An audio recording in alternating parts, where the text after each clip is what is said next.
Kami mengucapkan selamat sore untuk New Jersey dan sekitarnya, dan selamat pagi untuk yang berada di Indonesia. Dan senang sekali kita sudah bertemu kembali dalam acara pada saat ini Jemaat Fisdak untuk mengadakan seminar rumah tangga. Dan pada saat ini kita memiliki suatu judul yang begitu menarik yang kita bawa atau kita angkat dengan judul layangan putus, atau dengan kata lain jika rumah tangga itu tiba pada suatu keputusan untuk bercerai. Jadi kita akan mendengarkan pembahasan rumah tangga yang akan dipimpin atau dibahas oleh keluarga pendeta Alex Rantong. Sebelumnya kita akan mendengarkan sebuah lagu dan pendeta muda Tulus Nenggolan akan membuka kita di dalam doa. Kami persilakan.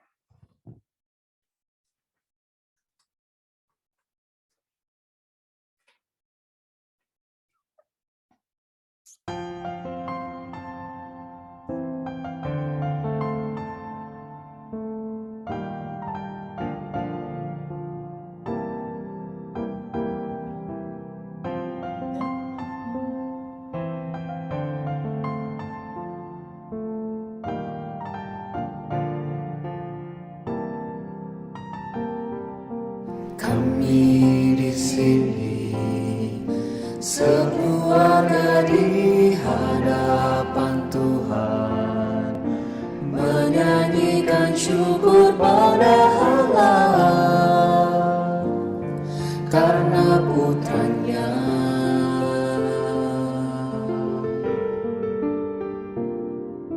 Kami memilih sekeluarga beribadah padanya, meski apapun yang akan terjadi.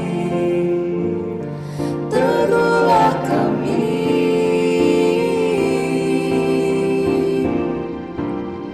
di masa yang sukar, kami mau bertahan dengan iman teguh sampai Tuhan datang.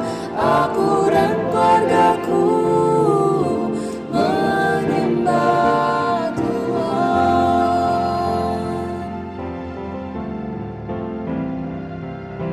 Hari ini kau tentukan segera pada siapa nanti kau akan menyembah. Aku dan keluargaku menyembah Tuhan.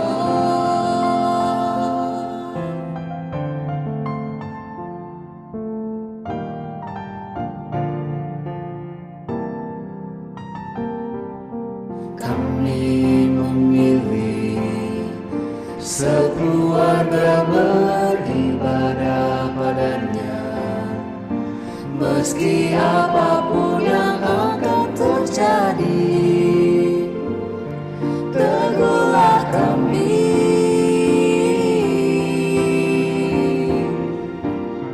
di masa yang sukar, kami mau bertahan dengan iman teguh sampai Tuhan datang.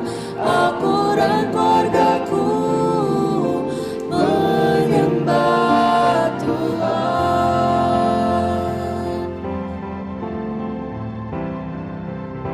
Hari ini kau tentukan segera pada siapa nanti kau akan menyembah.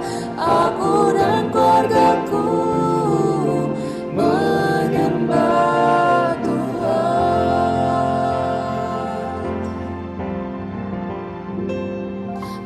Melayani pada Tuhan, melayani hanya padanya, melayani pada Tuhan, melayani hanya padanya. Hari ini kau tentukan segera pada siapa nanti kau akan menyembah.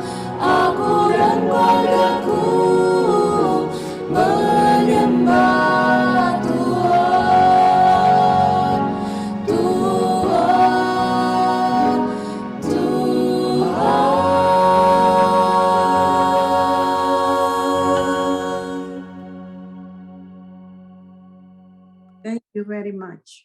Thank you.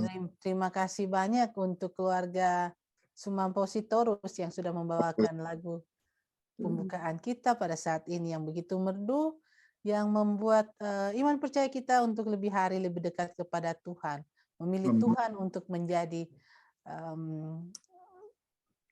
memimpin akan keluarga kita. Baiklah, kita akan buka di dalam doa dan Pendeta Muda Tulus akan memimpin kita. Kami persilakan.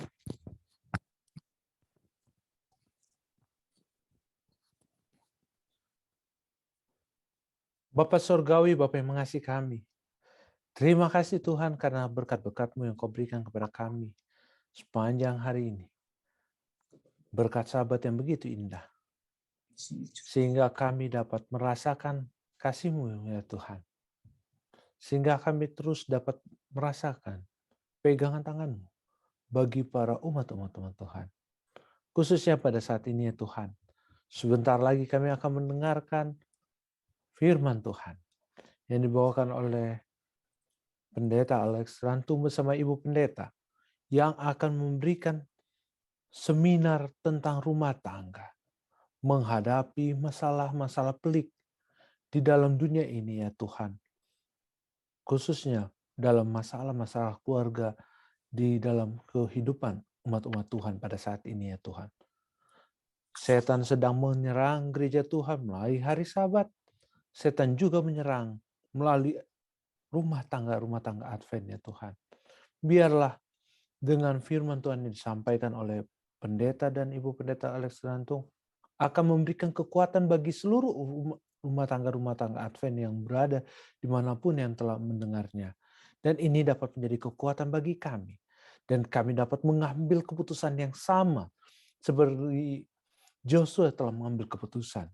Kami dan seisi rumahku akan menyembah Allah. Dan biarlah itu menjadi bagian kami untuk mempertahankan rumah tangga kami berada di dalam Kristus. Dan biarlah keputusan-keputusan hidup kami sesuai dengan kasih-Mu saja.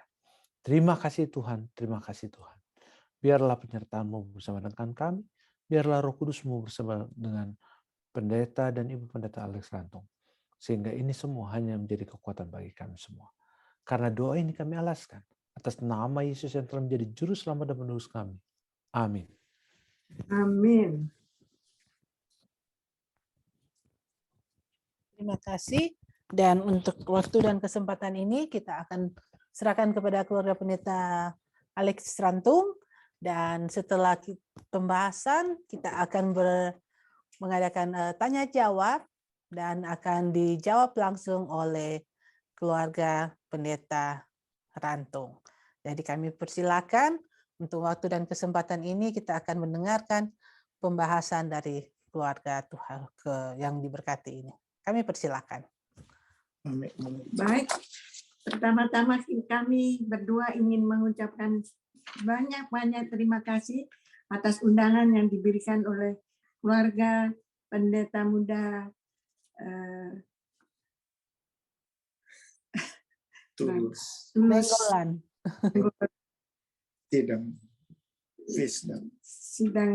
Sidang Fisdak yang mengundang kami untuk memberikan pembicaraan sedikit mengenai rumah tangga. Kebetulan kami waktu Pendeta Rantung di ketua daerah di Timor, kemudian menjadi sekretaris Uni, menjadi ketua Uni, menjadi ketua divisi. Sekretaris divisi. Kami dipercayakan untuk memegang departemen ini. Jadi ya dengan apa bekal yang ada, kami dapat bagikan itu ke jemaat-jemaat yang kami kunjungi. Baik, untuk itu kami ucapkan banyak terima kasih atas undangan ini. Dan pertama-tama kami ucapkan banyak syukur, terima kasih kepada Tuhan yang sudah memberikan kepercayaan ini kepada kami.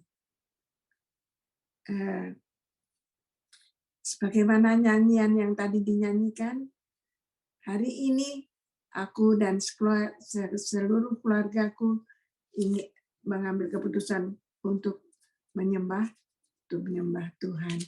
Sekarang saya harap semua yang hadir mengikuti acara ini juga sudah mengambil keputusan untuk menyembah Tuhan. Dan untuk sesuai dengan keputusan yang sudah diambil, semua sudah mengambil keputusan untuk menyembah Tuhan, maka judul yang ingin kami bawakan pada hari ini adalah Jesus Heals Broken Family. Yesus menyembuhkan keluarga-keluarga yang retak, ya. Kira-kira keluarga umat Tuhan ada yang retak atau tidak? Ada, ya, pasti ada. Dan banyak lagi, apalagi setan sekarang sedang bekerja keras untuk menghancurkan keluarga-keluarga hamba-hamba Tuhan, umat-umat Tuhan. Karena inilah yang sedang diusahakan oleh setan, karena Yesus sudah benar-benar sudah dibuka pintu, sudah segera datang.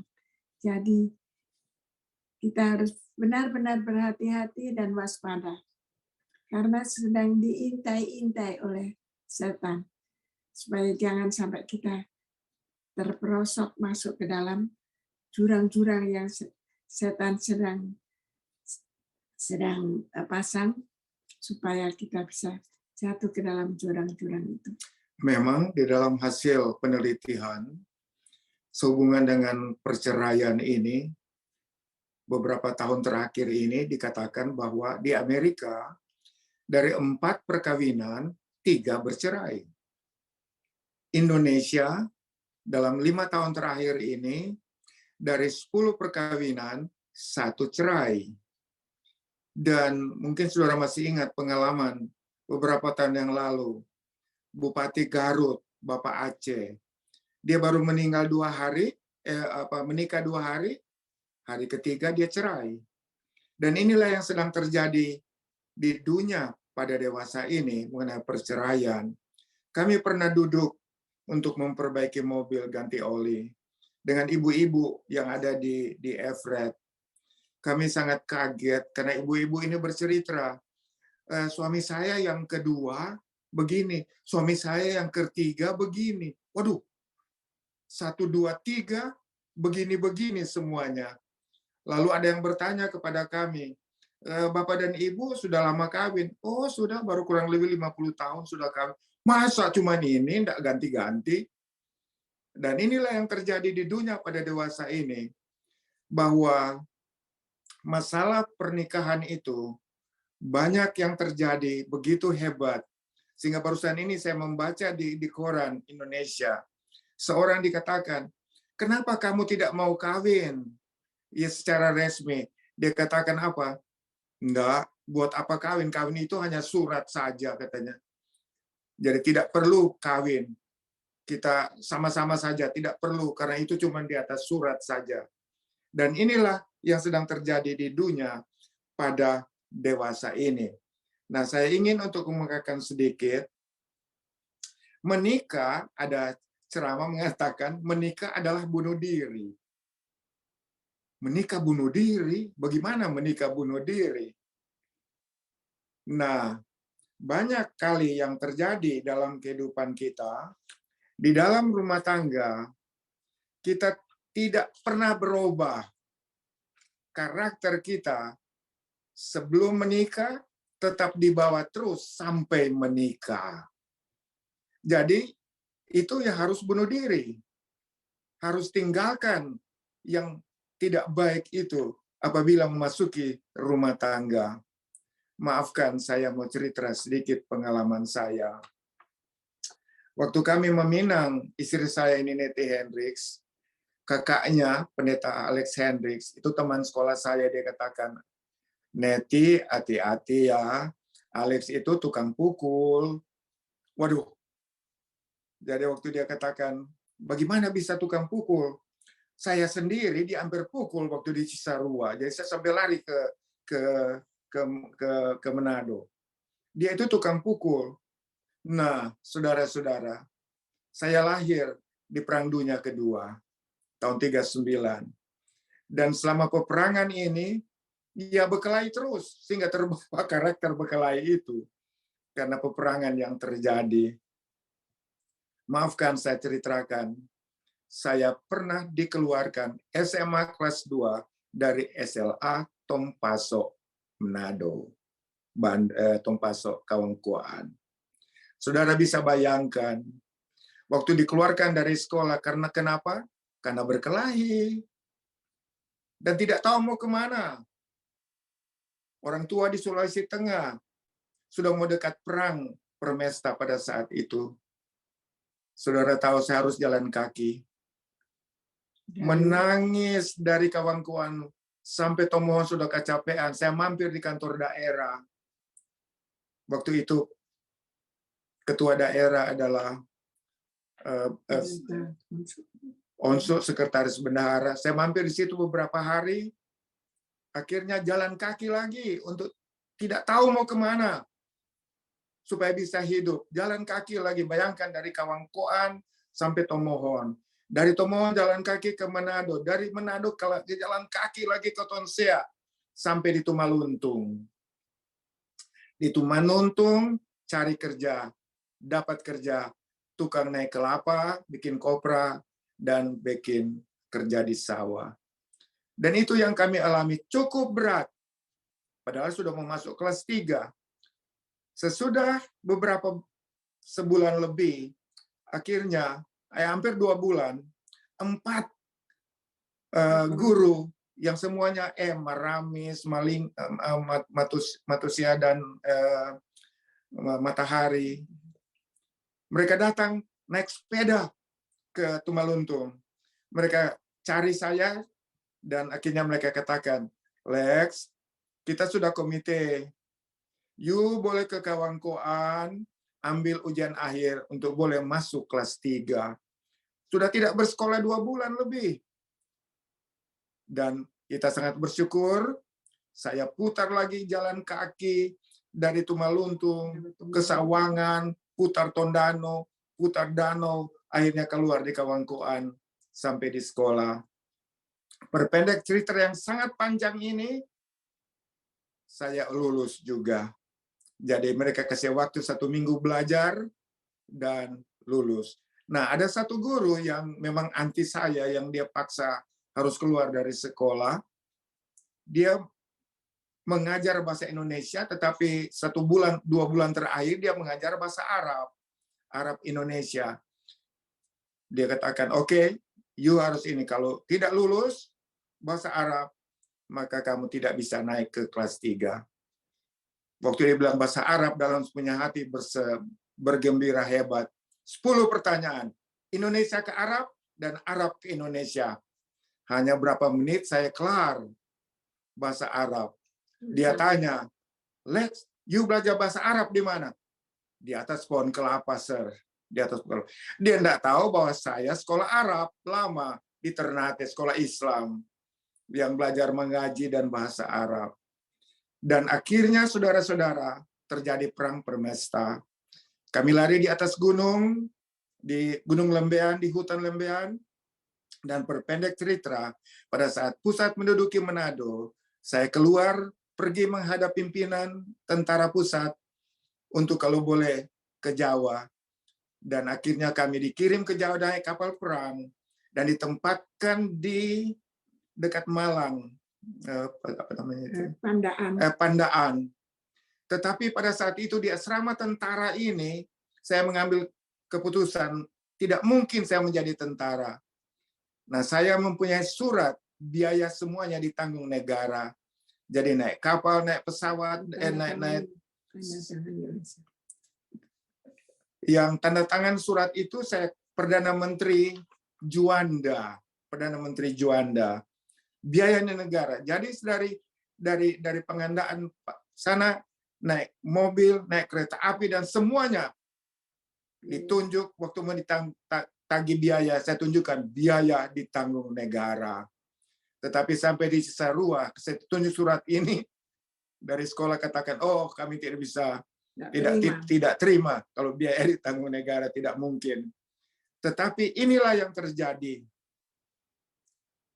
Emosi yang ada di dalam diri saya harus dimatikan. Kita sebenarnya ada pembahasan satu judul, Jesus Heals the Bad Temper. Bagaimana Yesus dapat menyembuhkan kemarahan-kemarahan yang kita lakukan, mematikan diri kita dari kemarahan itu, sehingga waktu menikah semuanya itu menjadi sempurna oleh karena kasih.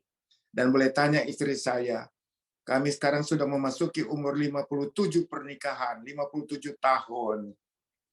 Belum pernah saya pukul istri saya. Sontong aja. Sontong saja, takut-takut. Malah sayang dia dorong pernah. Jadi semuanya itu hilang. Itu yang dimaksudkan, yaitulah menikah adalah bunuh diri. Itu semua ditinggalkan. Semuanya. Watak tukang pukul, tukang berkelahi, semua ditinggalkan. Dan Tuhan mempunyai rencana yang baik. Apabila kita tinggalkan semuanya itu, mendapatkan kebahagiaan di dalam rumah tangga kita. Jadi, apakah kita punya watak-watak ini bisa enggak kita tinggalkan? Jadi oleh pertolongan Yesus, Yesus dapat menyembuhkan the broken hearted, dapat watak temperance, the broken bad temperance. Bad temperance dapat kita tinggalkan oleh pertolongan Yesus. Karena inilah yang akan kita pelajari pada sore hari ini. Kira-kira temperance apa yang dapat kita tinggalkan? Baik, kita pernah singgung beberapa waktu yang lalu dalam ceramah rumah tangga yang dimintakan kami bawakan beberapa bulan lalu. Kami mempunyai teman. Kami sudah pernah bahas bahwa ada 2 perceraian terjadi. Yang pertama adalah emotional divorce, perceraian emosi.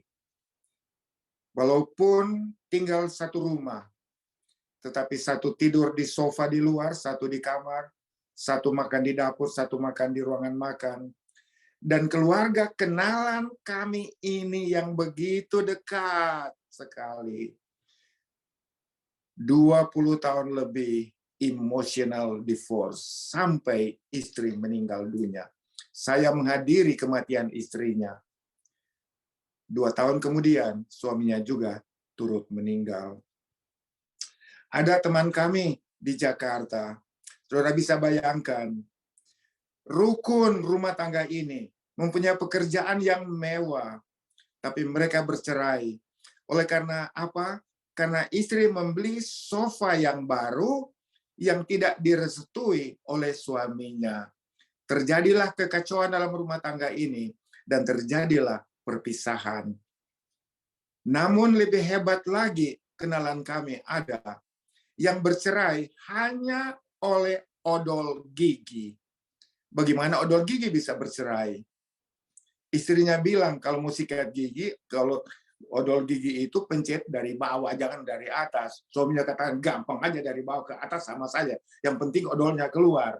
Bercerailah mereka hanya odol gigi. Tetapi sebenarnya bukan odol gigi.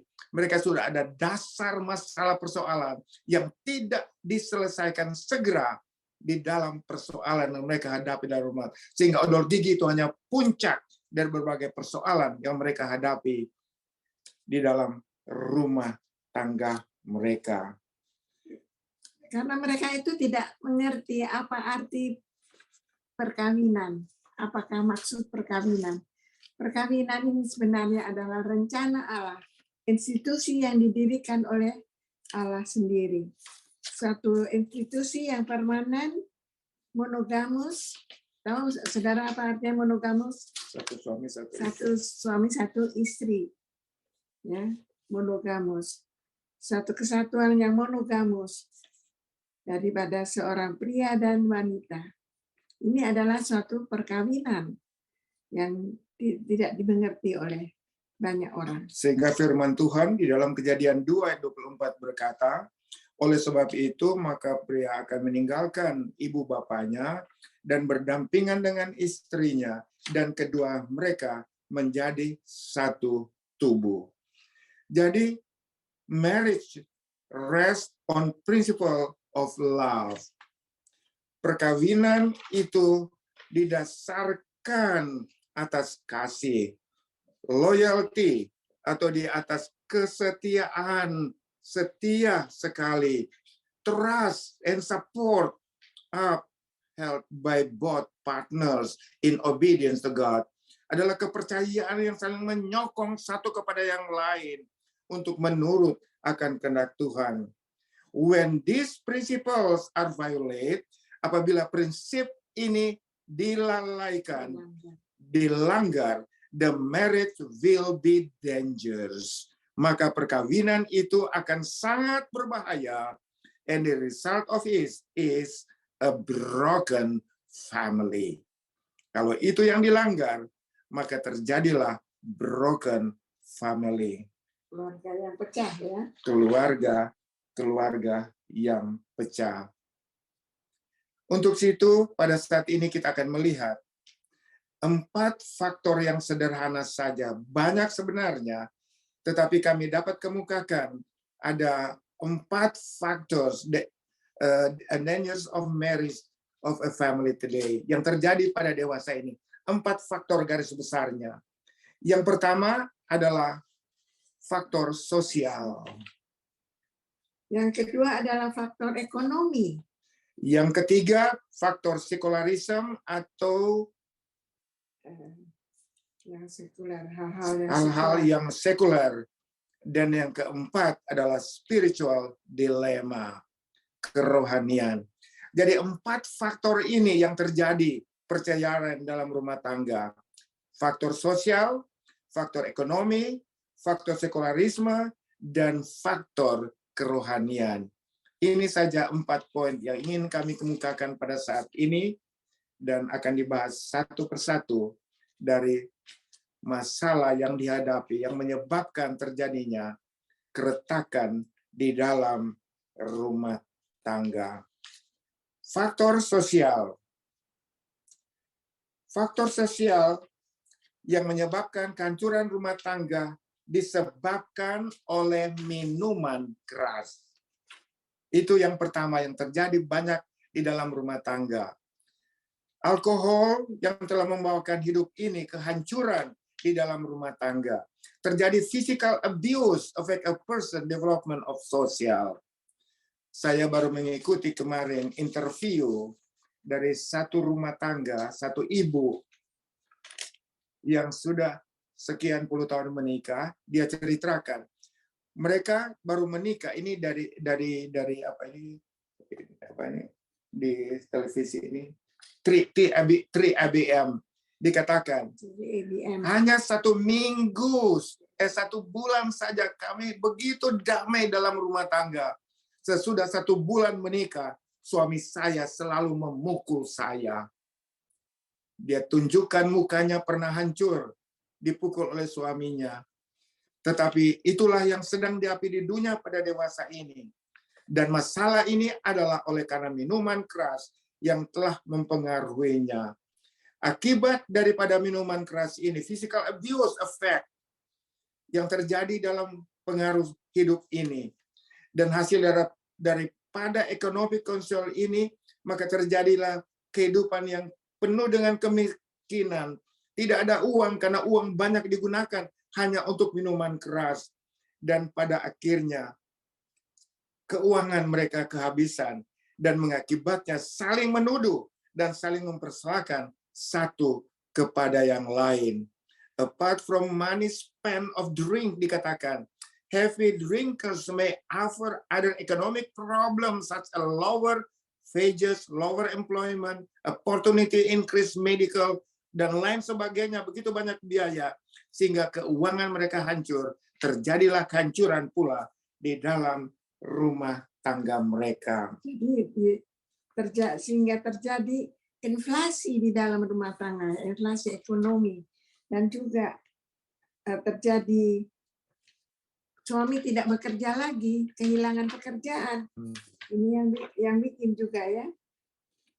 Dan ini mempengaruhi akan keadaan rumah tangga keluarganya. Inflasi adalah suatu situasi yang timbul karena apa?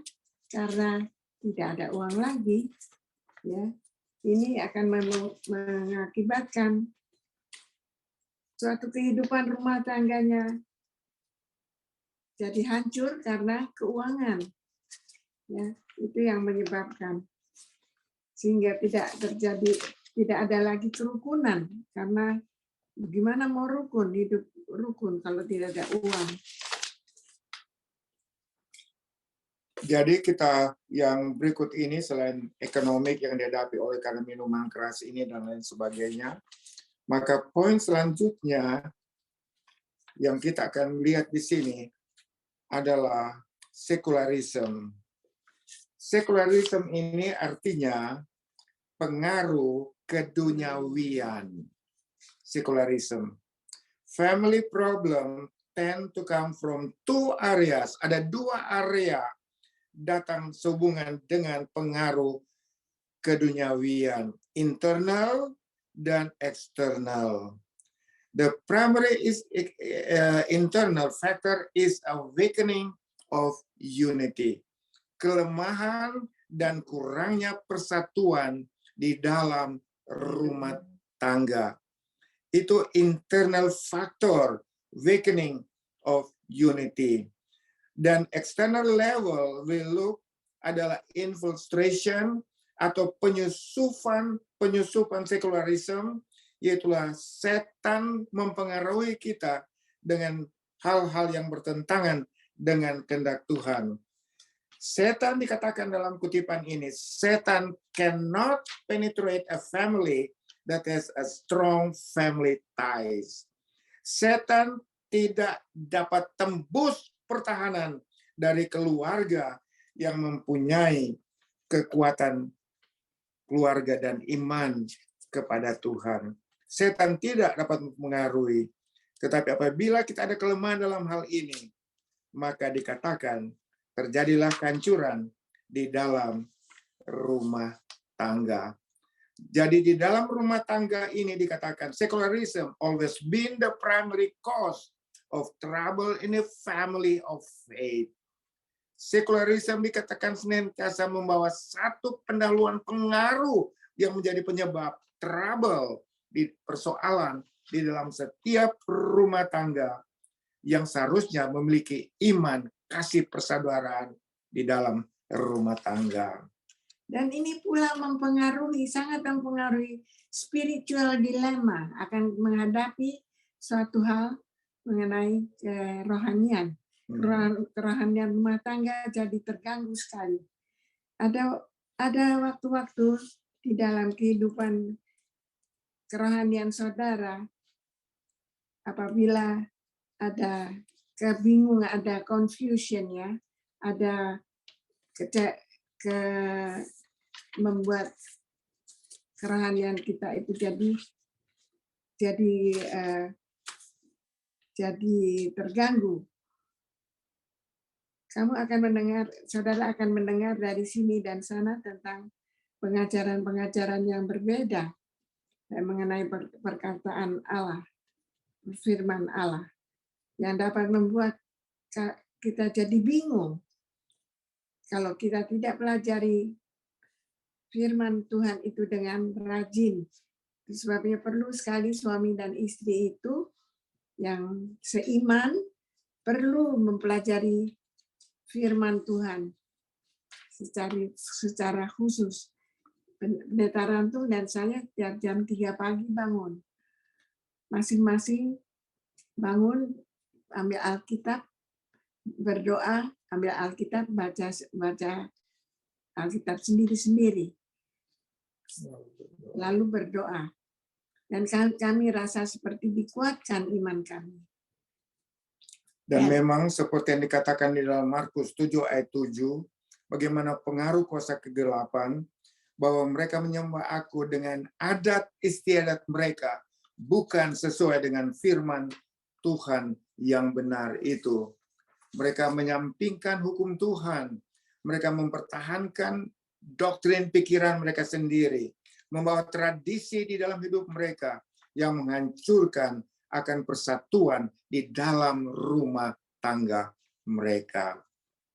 Jadi sangat perlu sekali suami dan istri itu mengambil waktu untuk belajar, mempelajari firman Tuhan, baca Alkitab sendiri, dan baru nanti membahasnya bersama-sama. Dan Itu kalau sangat penting. kita baca dalam Yohanes 15:19 dikatakan, I have obeyed my Father commands, and I continue to love me. He continue to love me. In the same way, you must obey my commandment. Jadi betapa penting kita menurut akan kehendak Tuhan. Memang kita menyadari bahwa hukum tidak menyelamatkan kita. Yang menyelamatkan kita adalah anugerah Allah, Yesus Kristus. Tapi karena Yesus telah menyelamatkan kita, maka penurutan akan hukum Allah yang menuntun kita memiliki hidup yang kekal. Di dalam Kolose 3 ayat 14 juga berkata, di dalam segala sesuatu ini, kita akan memiliki hidup yang baru, satu kepada yang lain. Oleh karena kita memiliki satu kehidupan, perfect unity, persatuan yang sempurna. The stand firm with the principle of love and unity for your family.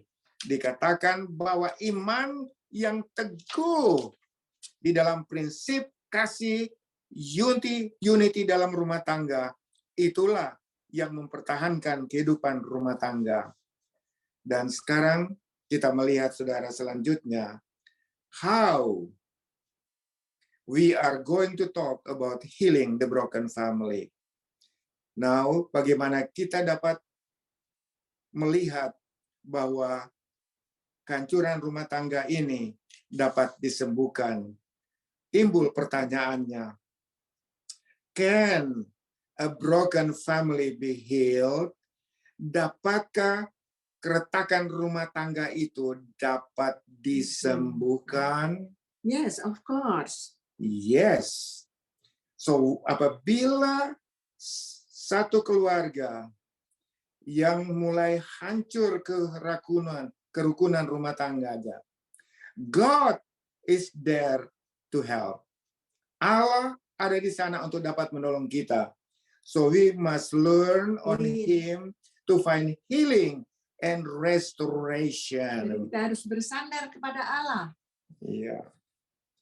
Untuk mendapatkan kesembuhan dan perbaikan kembali. Poin yang pertama adalah forgiveness. Saling memaafkan, saling mengampuni. Banyak rumah tangga sukar untuk memaafkan, terlebih untuk mengampuni. Forgiveness means letting go of your right to punish others. Itu akan membuat kita untuk tidak menghukum orang lain dan menunjukkan kasih Allah dalam kehidupan kita. Dan kita memiliki satu kehidupan dalam satu pengertian bahwa forgiveness as a decision to let go is important because we often confuse forgiveness without our emotion. Tetapi kita bingung karena selalu muncul apa? Emosi kita. Jadi bagaimana? Apakah kita tidak bisa mengampuni? Pengampunan itu dari mana sebetulnya datang? Apakah kita tidak bisa mengampuni suami kita yang sudah kita terima sebagai diri kita sendiri? Kan dibilang suami dan istri itu kalau menikah sudah menjadi satu. Suami dan istri itu sudah menjadi satu. Suami sudah jadi diri kita sendiri, kita sudah menjadi diri suami kita. Jadi bagaimana caranya kita harus bisa mengampuni kalau berbuat kesalahan? Jadi forgiveness dikatakan akan dapat menolong kita, can bring relief to our emotion. Pengampunan akan membawakan kita kedamaian dan menghilangkan emosi kita. It is much more than an emotion. It is decision to make based on our worship of God to forgive as He forgive us. Sebagaimana Tuhan telah mengampuni kita, maka kita juga mempunyai kesediaan untuk saling mengampuni dan saling memaafkan satu kepada yang lain. Terlalu berat bagi kita, seperti yang kami ceritakan, keluarga yang sudah emotional divorce puluhan tahun. Saya menghadiri kematian istrinya. Dan pada waktu suaminya berbicara di acara kematian istrinya, saya hadiri acara itu, ikuti dari pertama hingga akhir. Seakan-akan seperti tidak pernah ada masalah, seperti ada kasih yang sejati antara suami istri. Kata-katanya pada saat istrinya meninggal. Padahal selama 20 tahun lebih mereka sudah terpisah, emotional divorce. Bukan judgment divorce, bukan pengadilan, tetapi emosinya saja. Maka dikatakan di dalam Alkitab ini, di dalam Efesus 4 ayat 32 dikatakan, be kind and compassionate to one another. Berlakulah baik satu kepada yang lain. Forgiving each other. Saling memaafkan satu kepada yang lain. Just as a Christ, God forgive you. Sama seperti Yesus Kristus yang mengampuni engkau. Yang berikutnya adalah look for the good in person. Artinya kita jangan cuma lihat kesalahannya saja, tetapi ingat juga kebaikan-kebaikan yang dia lakukan. Jangan cuma ingat-ingat dia salah, tetapi kita harus mengingat atau pikirkan juga apa kebaikan-kebaikan yang sudah dia buat. When you are upset with someone, it's hard to see that person in positive light. Jadi biasanya kita kalau marah kepada seseorang, sangat sulit sekali untuk memikirkan yang positif dari orang tersebut. Selalu pikiran yang jelek saja yang dipikirkan.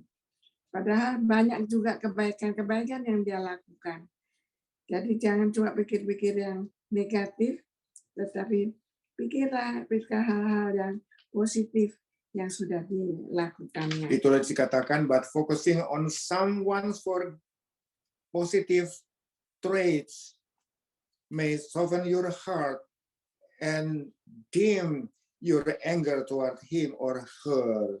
Dikatakan apabila kita berfokus kepada yang positif yang kita pernah dengar atau kita pernah ikuti, maka dikatakan hati kita ini akan hilang dari keadaan yang emosi atau marah terhadap istri atau terhadap suami. Yang ketiga dikatakan be the bigger person. Jadilah orang yang lebih besar. Seperti 1 Petrus 3 ayat 9 berkata, don't do wrong to anyone to pay them back, or doing wrong to you, or don't usually anyone to pay them back for usually you, but ask God to bless them. Do this because you are yourself were chosen to receive a blessing, dikatakan.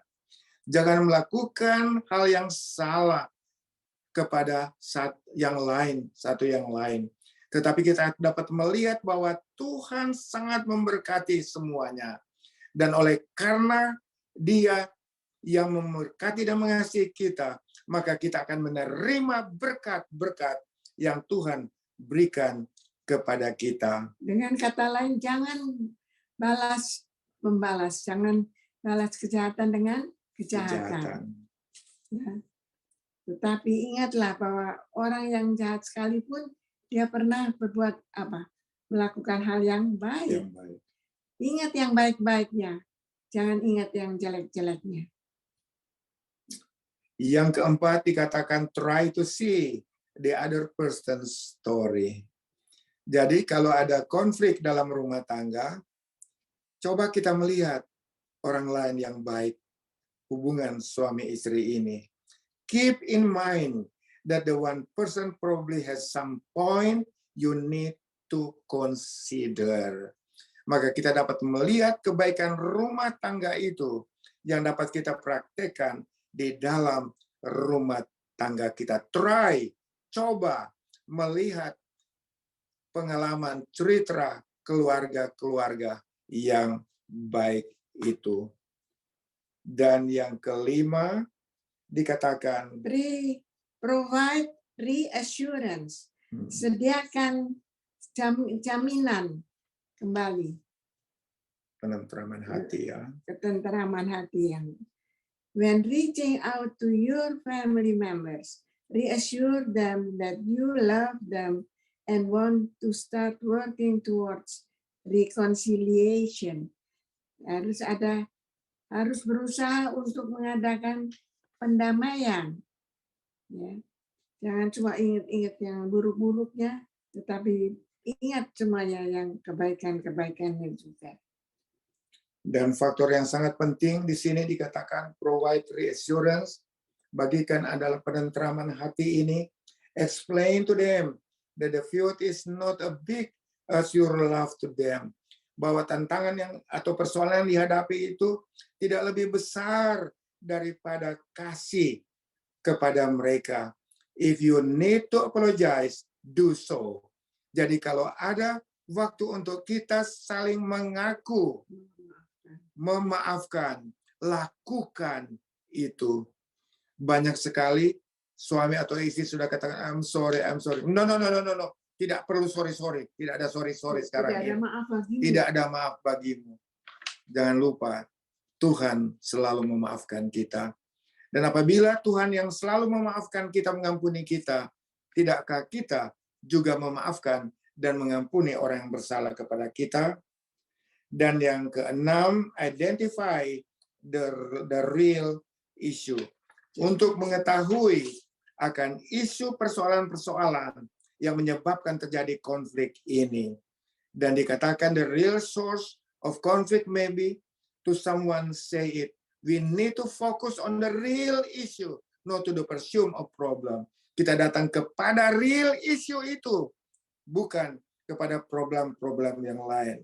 Banyak kali kita munculkan, semua muncul, yang sudah dilupakan muncul lagi kembali, muncul lagi cerita. Itu dengan kamu punya pacar dulu, kamu begini, dan lain sebagainya. Itu semuanya harus dilupakan, harus dihilangkan. Jangan korek-korek yang lama. Semua kita punya dulu mungkin banyak pacar yang berbeda-beda. Dan setelah jadi konflik, kalau ingat pacar kok dulu begini kok begitu dia. Itu sebabnya karena begini begitu sekarang. Nah, jangan itu kita lakukan dalam hidup kita. Yang ketujuh, use your kind word in your communication about the issue. Jadi kita harus gunakan kata-kata yang baik sebagai contoh. Oke, sekarang saya mengerti apa maksudmu. I see what you mean. Saya mengerti yang dimaksudkan. Yang kedua, oke, you still have a point. Masih ada point lagi yang mau disampaikan. Dan yang ketiga, I was wondering if, saya ingin lagi apa yang kamu sampaikan yang dapat kita selesaikan. And tell me more about that. Katakan itu. Dan semuanya ini dapat diselesaikan. See what you mean. Okay, you have a point. I was wondering it. Tell me more about that. Dan kedelapan, give it time if your family member, spouse does want to talk to you at the moment. Jadi, kasih waktu kepada istri atau suami kalau belum waktunya dia berbicara. Jangan kita desak terus, jangan desak, ngomong. Jangan diam, ngomong, bilang. Enggak usah. Jangan kita lakukan itu. Berikanlah kesempatan sampai dia menyampaikan dengan jujur apa yang di dalam hatinya. Give them space and try to talk them again later. Dan kemudian baru dibahas lagi. Poin yang ke-9 dikatakan, kita sangat perlu adanya professional help. Jadi, kami di Washington State, kami pendeta-pendeta diberitahukan, kita sebagai pendeta jangan memberikan counseling rumah tangga yang broken. Kita boleh berdoa kepada mereka. Karena sering kita keliru sendiri. Sebagai pendeta mau kasih counseling, atau tak salah kasih counsel. Berikan kepada yang berpengalaman, kita hanya mendoakan mereka di dalam hal ini. Sehingga terapis ini sangat berhasil dan sangat berhasil di dalam rumah tangga mereka. Dan yang terakhir, don't involve the children with your issue. Jangan libatkan anak-anakmu di dalam persoalan yang kamu suami istri hadapi. Jadi saudara yang dikasihi oleh Tuhan, sebagaimana yang dikatakan di dalam Alkitab Yesaya 53:3, sehubungan dengan bagaimana Tuhan menolong kita untuk mengatasi persoalan yang kita hadapi dalam rumah tangga kita. Demikian pula dalam Mazmur 147 ayat 3 berkata, He heals the broken-hearted and binds up their wounded. Sehingga dua ayat ini mengajarkan kepada kita sebagai satu underline garis dasar dari Yesus Kristus, profession, hal yang sangat penting bagaimana untuk dapat mengalahkan broken heart, the broken souls, and yes, the broken family. Jesus alone has the power to save the lost and heals the broken family.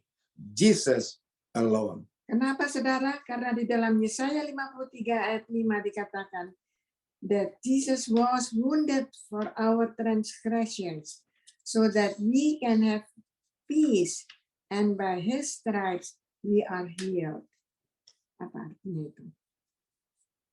Dan Yesus telah terluka oleh karena pelanggaran-pelanggaran kita, sehingga kita dapat memiliki kedamaian. Dan oleh bilur-bilurnya kita disembuhkan. Iya. Ya, betul? Iya, betul.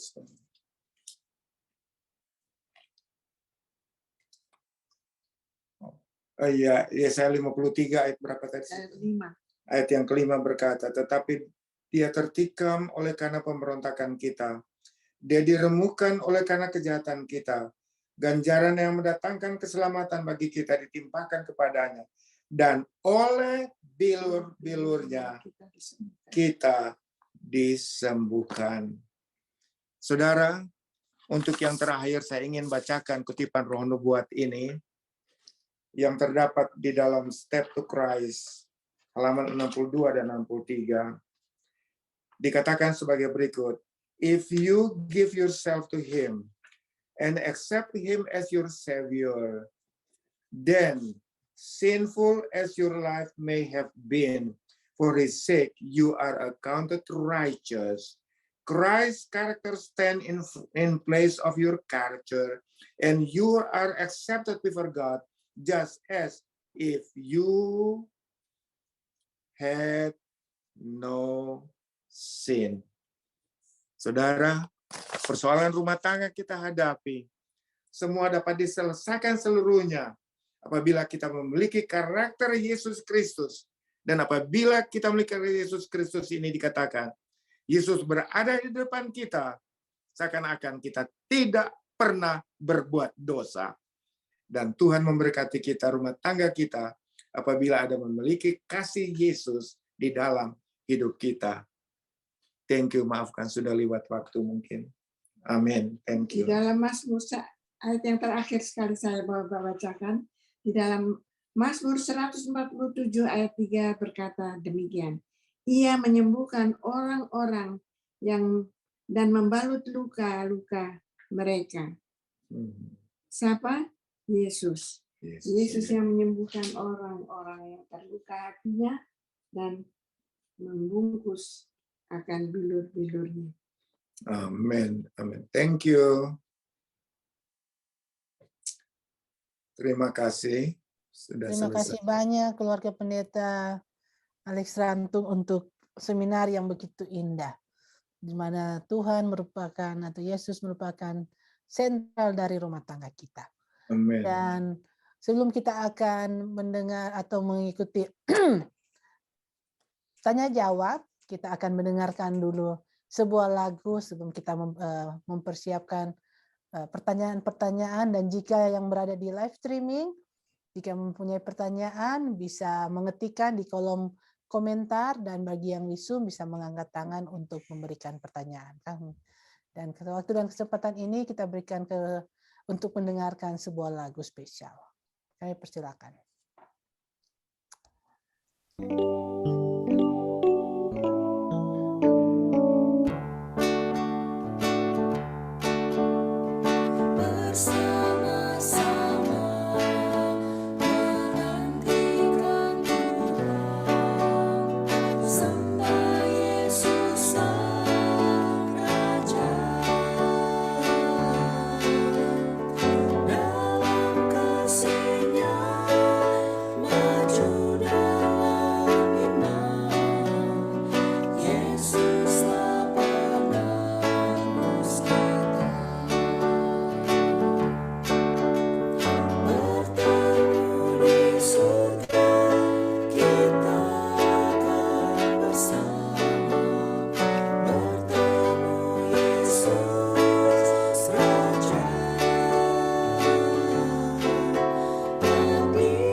Yes, kita ke surga.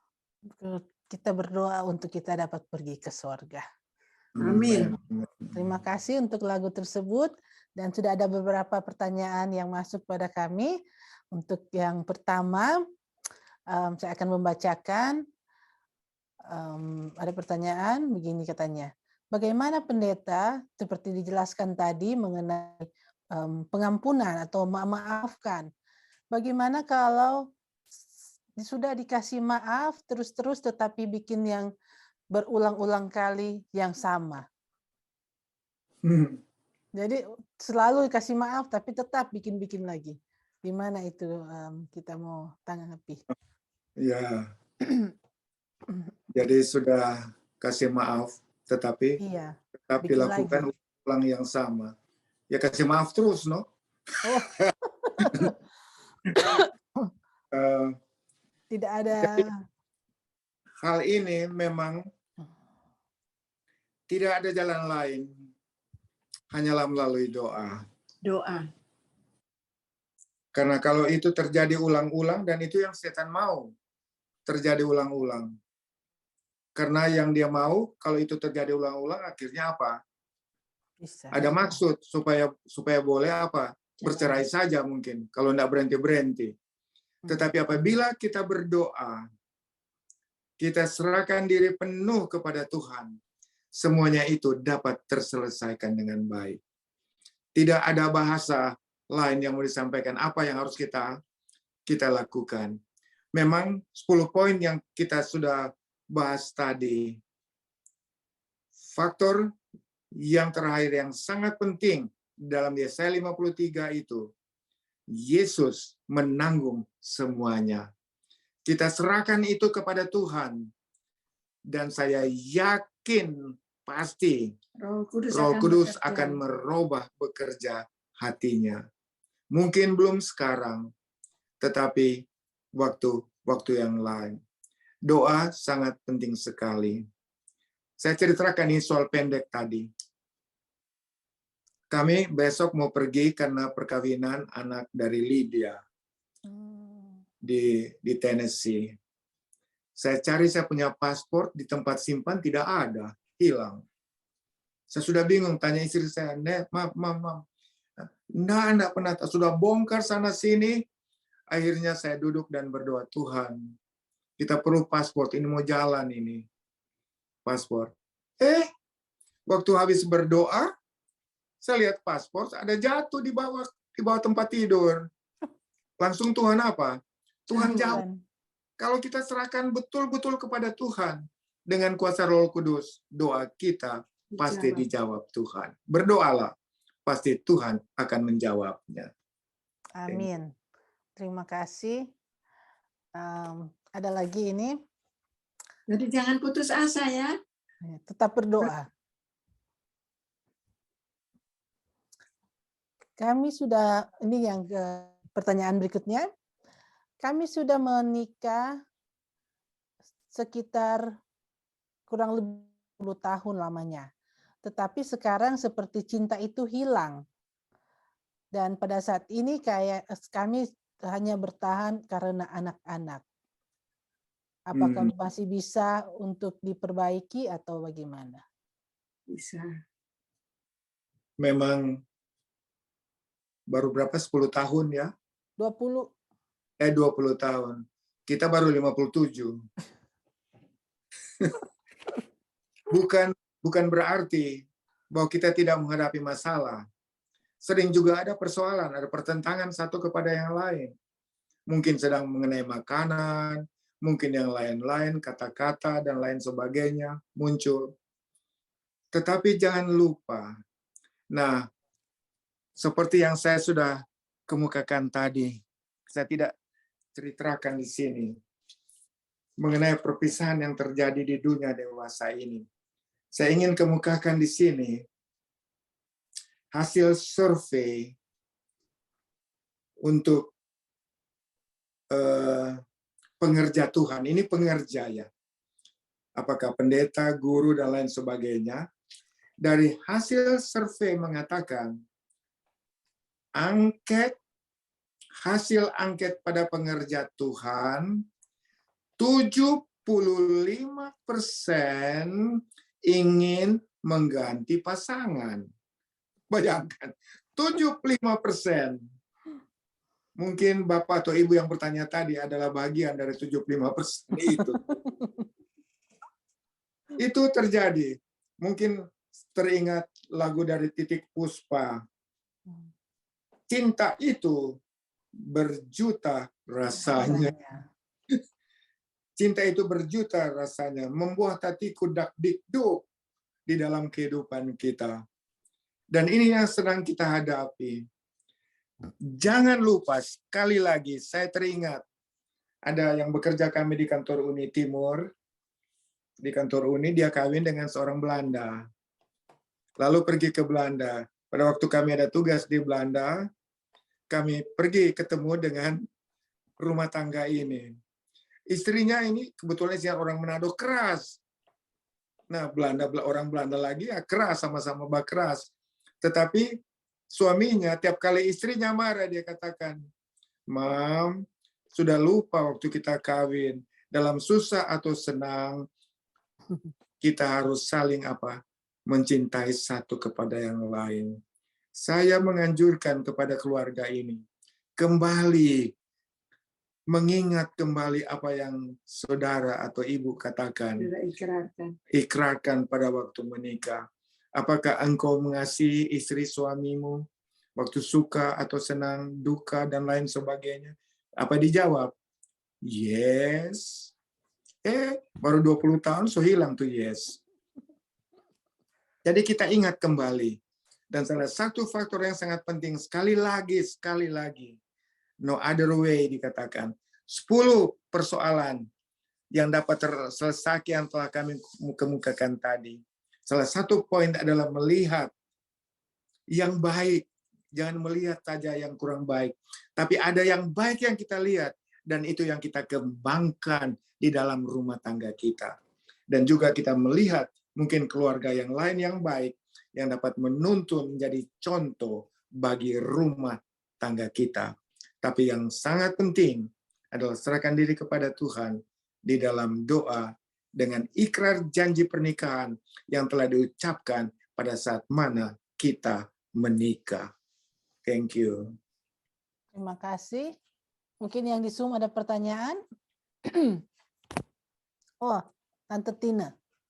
Kami persilakan. Terima kasih, Pendeta. Tadi saya ikuti betul bagaimana untuk memaafkan. Amen. Saya punya pengalaman mungkin parah sekali di dalam rumah tangga. Kenapa? Suami bikin kesalahan berulang-ulang sampai punya anak 4 di luar nikah. Oh. 13 tahun kemudian saya lumur, Pendeta. Saya terima dia kembali bersama anak-anaknya. Wow. Tetapi tahun 2000 dia pergi lagi. Saya mau bagaimana lagi, Pendeta? Dia pergi lagi. Mungkin keputusan saya salah. Putusan saya lebih baik pergi dengan anak-anak di Amerika sampai saat ini. Kalau rumah tangga kita baik-baik, tahun depan sudah 50 tahun, Pendeta. Aduh. Nah, saat sekarang dia panggil saya pulang. Karena saya tidak pisah resmi ya, Pendeta. Cuma pisah tanpa tinggal. Karena juga saya pegawai negeri, pindah-pindah tempat kerja di daerah. 3 kali saya ajukan untuk cerai, ditolak oleh pertama dari Dirjen. 3 kali, Pendeta. Ditolak. Jadi saya seolah-olah saya bilang doa saya, Tuhan soalnya enggak dengar tuh. 3 kali, Pendeta, kita ajukan untuk cerai. Tapi Dirjen pertama bilang selama dia jadi dirjen, tidak ada yang mengajukan cerai. Setelah dirjen ini jadi menteri, keluar lagi surat keputusan.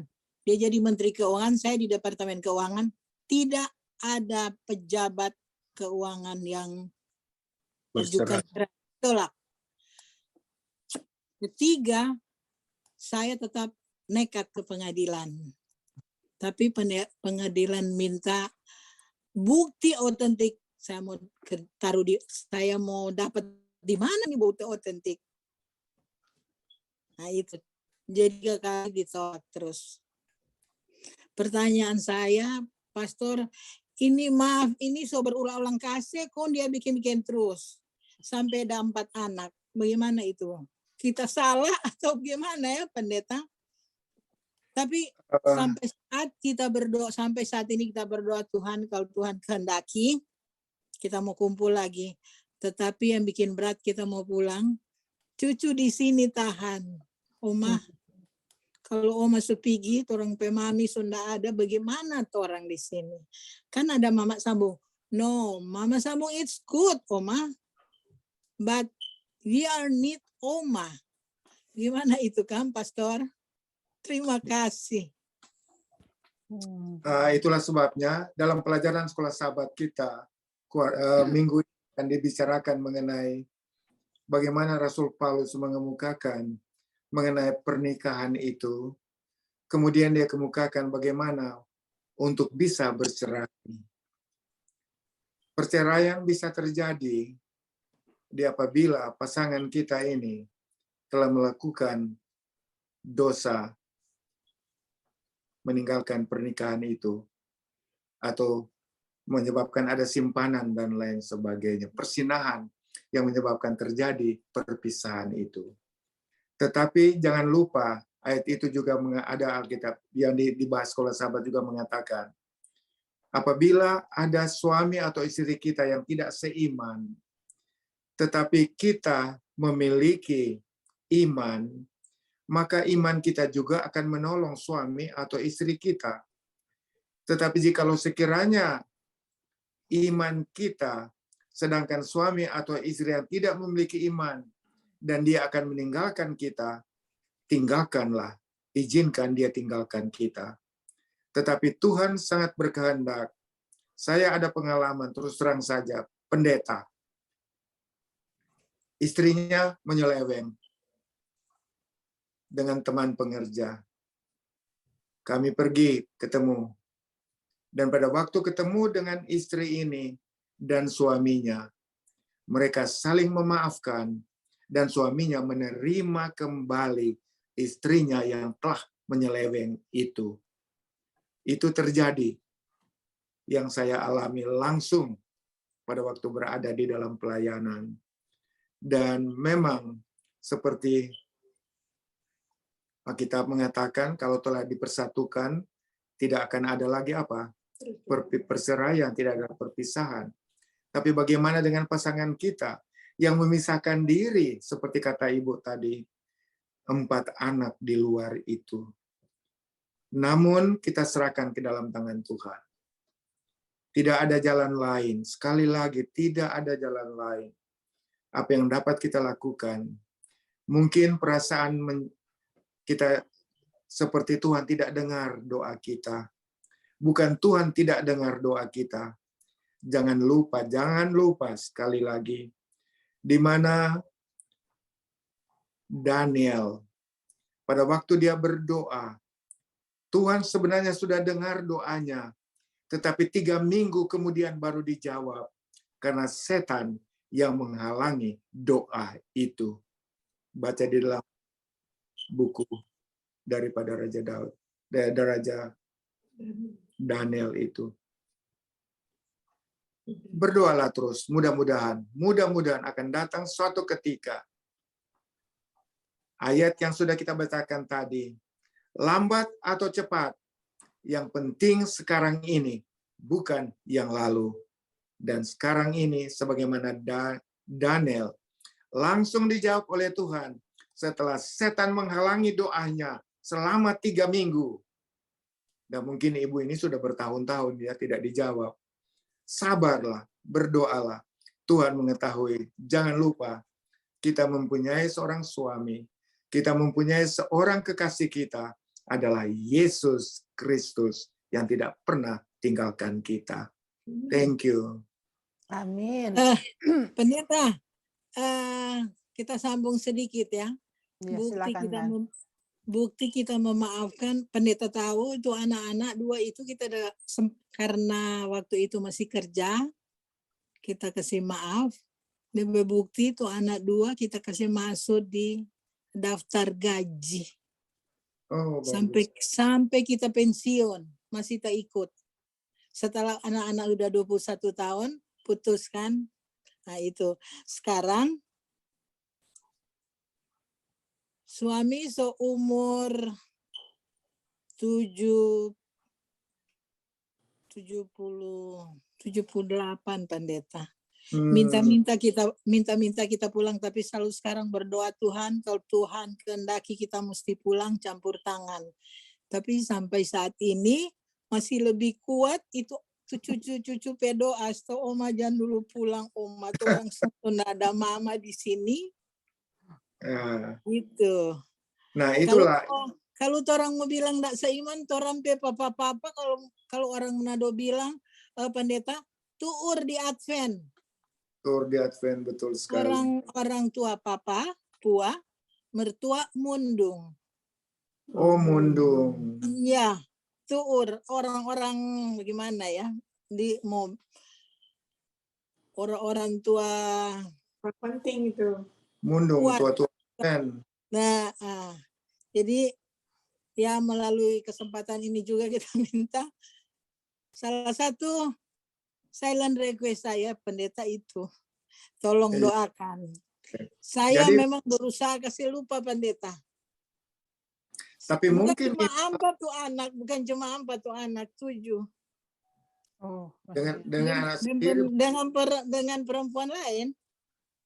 Iya, oke. Tapi kita coba Anda. Kita sama dengan Ibu Pendeta bilang tadi, jangan lihat DP kekurangan, DP kelebihan memang banyak.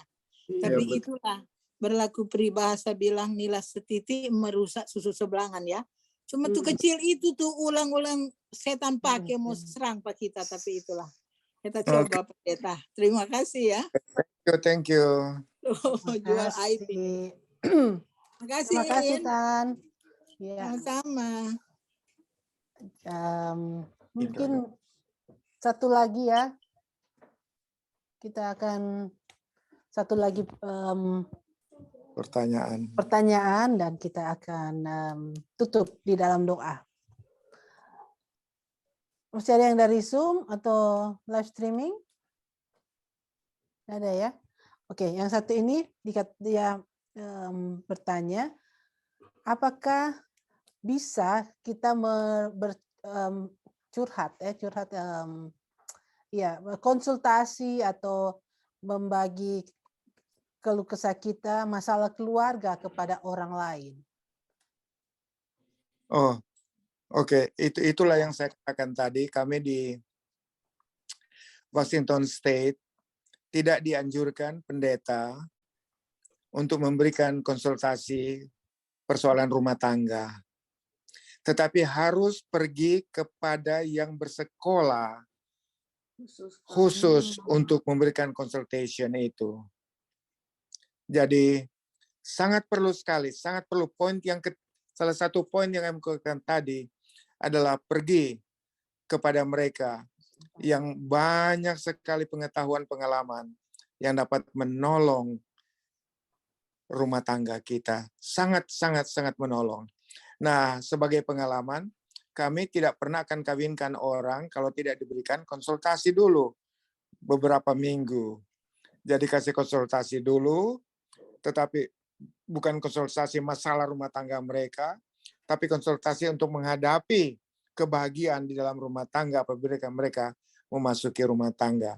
Kami ada pengalaman, satu pasang sudah menetapkan untuk menikah. Untuk menikah ini di Washington State ini.